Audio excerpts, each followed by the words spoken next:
After substantial heating, 6.25 grams of iron and mixing it with chlorine, an 18-gram compound was produced. The empirical formula of this compound is? Okay, so before we can start, we need to know how much chlorine we have. To do this, we need to subtract the weight of the iron from our whole compound, and this gives us 11.75 grams of chlorine. Okay, so we have to start by determining the number of moles we have of each atom.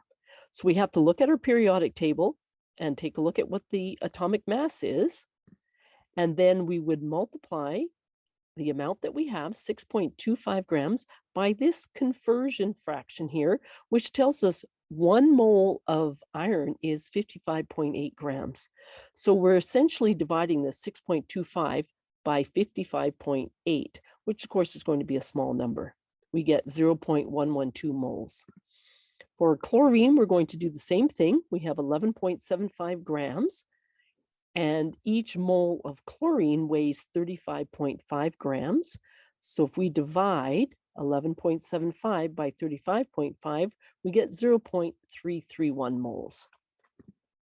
So now in your second step, you're going to determine your mole ratio by dividing each one of these by the smallest number of moles that we found, which of course was 0.112.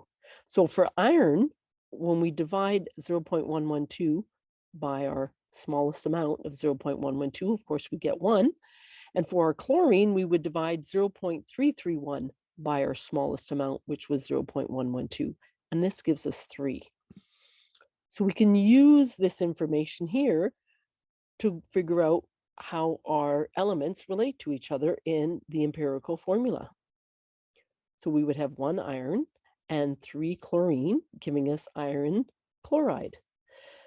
Iron chloride can be used in treating sewage and even for purifying water.